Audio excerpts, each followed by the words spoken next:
এ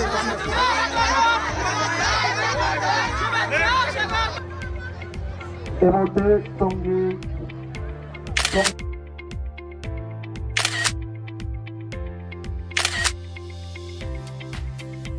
প্রিয় এলাকাবাসী, যে কথা বলছিলাম, এই ফ্যাসিবাদ খুনি হাসিনার সরকার শুধু আমাদের উপর অত্যাচার ও নির্যাতনই চালায় নাই, তারা বাংলাদেশের প্রতিটি সরকারি প্রতিষ্ঠান এবং রাষ্ট্র কাঠামোকে তারা দলীয়তন্ত্র করেছিল এবং ধ্বংসের দিকে ঠেলে দিয়েছে।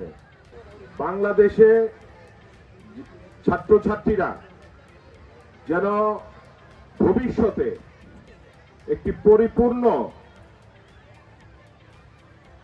ছাত্র বা তারা যেন ভালো মানুষ হয়ে না দাঁড়াতে পারে সমাজে, সেই পরিকল্পনা তারা বাস্তবায়ন করার জন্য তারা কিন্তু ষড়যন্ত্র করত এবং সেই কারণে বাংলাদেশের সিলেবাস কিন্তু হয়তো দিল্লি থেকে আসতো। সেই সিলেবাস বাংলাদেশের গভর্নমেন্টের না, বাংলাদেশের সরকারের না। ওইখান থেকে যেই সিলেবাস পাঠাইতো সেই সিলেবাস অনুযায়ী এখানে বই এবং ইতিহাসকে বিকৃতি করে তারা সেই বই ছাপাইতো এবং সেই বই তারা বিতরণ করত এবং বাংলাদেশের এভাবেই তারা বাংলাদেশের শিক্ষা ব্যবস্থাটাকে ধ্বংস করে দিয়েছিল।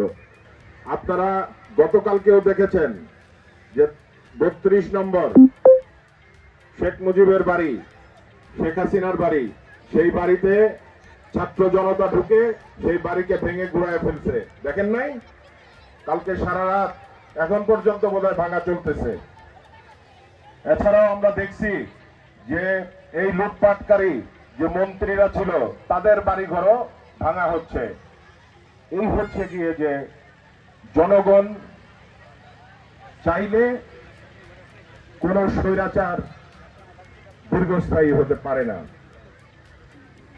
এই জাঙ্গালিয়া গ্রাম, এটা অধ্যাপক এম এ মান্নান সাহেবের প্রিয় একটি গ্রাম ছিল এবং তিনি এখানকার সমস্যা সমাধান করার জন্য সবসময় জাঙ্গালিয়াকে প্রাধান্য দিয়েছেন এবং আমিও আস্তে আস্তে কিছুক্ষণ আগে শুনলাম যে এখানে প্রায় 10,000 মানুষের একটি এলাকা যেখানে বসত বাড়ি আছে, এখানে হয়তো উচ্ছেদের পরিকল্পনা চলছে।